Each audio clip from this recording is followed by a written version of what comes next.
Bienvenidos a 5 minutos con. Mi nombre es Ángela Gómez. Tras las protestas del 11 de julio en Cuba, la isla está en los titulares internacionales por las demandas ciudadanas contra la profunda crisis económica, que ahora afecta también el manejo de la pandemia. Y es que el país caribeño presentó en los últimos días récords de contagios y reportó escasez de oxígeno para pacientes de COVID. El gobierno, que reconoce la crisis, culpa a Estados Unidos de orquestar las movilizaciones y lo responsabiliza por el bloqueo histórico. Para comprender mejor lo que sucede en Cuba, nos acompaña desde Buenos Aires, Argentina, Andrés Servin, doctor en Ciencias Políticas, analista internacional y presidente de la Coordinadora Regional de Investigaciones Económicas y Sociales. Bienvenido a France 24 y comienzo preguntando, ¿cuál es la influencia real de Estados Unidos en los episodios de protesta que hemos visto desde el domingo en Cuba? ¿Es el bloqueo económico la dificultad clave para entender lo que pasan los ciudadanos?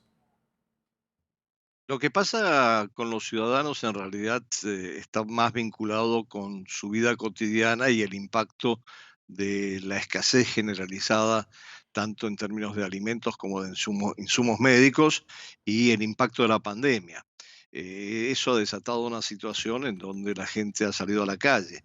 Ahora, independientemente de eso, obviamente lo que ha sido funcional para que la protesta se propague por toda la isla es el hecho de que desde hace unos años se autorizó Internet y gran parte de la gente está conectada por celulares y eso desde luego amplificó la protesta. Ahora, el uso de celulares implica que también es posible que haya habido algún tipo de presencia o influencia por parte de medios externos a Cuba, pero yo creo que el factor decisivo, el detonante decisivo, fue la situación, la difícil situación que vive la población cubana a raíz de la demora en introducir toda una serie de reformas.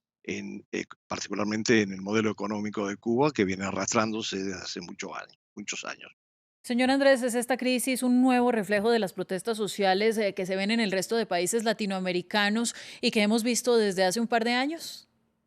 Sí, yo lo he señalado en varios artículos recientes. Justamente estaba señalando el fin de la excepcionalidad cubana. Siempre creímos que Cuba era como un caso aparte de lo que está pasando en América Latina, pero en realidad se ajusta a la tendencia generalizada de reacción de la población y frente a las élites cada vez más deslegitimadas, las élites gobernantes, ya sea políticas o en algunos casos con un componente militar, y a un incremento de las demandas insatisfechas por parte de la población, lo cual no solamente sucede en Cuba ahora, sino que ha venido sucediendo en los últimos años, inclusive antes de la pandemia, en toda América Latina.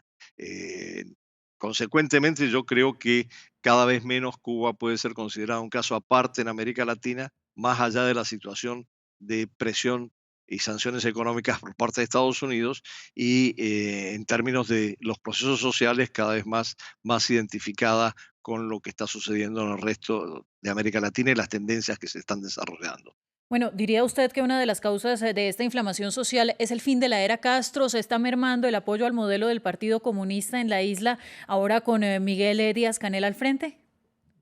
Bueno, hay una nueva generación de gobernantes, de dirigentes en Cuba, que ya no responde a lo que fue la generación que hizo la revolución, de los veteranos de la revolución, de aquellos que estuvieron en la Sierra Maestra, quedan pocos, Raúl es uno de ellos, desde luego, pero Raúl estaba alejado del poder. Ayer sí se reunió de nuevo con el Buró Político del Partido Comunista a raíz de los eventos del domingo, pero en general la responsabilidad de lo que está sucediendo es de una nueva generación que ha sido socializada y formada en el marco del aparato burocrático existente, el aparato estatal y del Partido Comunista. Consecuentemente, la capacidad de responder frente a este tipo de crisis es menor y yo diría mucho más estructurada y rígida que la capacidad que tenía la generación anterior. Pongo un caso muy breve como ejemplo. Cuando se produjo el maleconazo en 1994, Fidel Castro apaciguó la situación personalmente. Se nos acaba el tiempo. Muchísimas gracias por este análisis y por estar con nosotros, con un saldo hasta el momento de al menos 150 arrestos y un fallecimiento. Veremos cómo avanzan las protestas en Cuba. Sigan con nosotros en France 24. Buen día.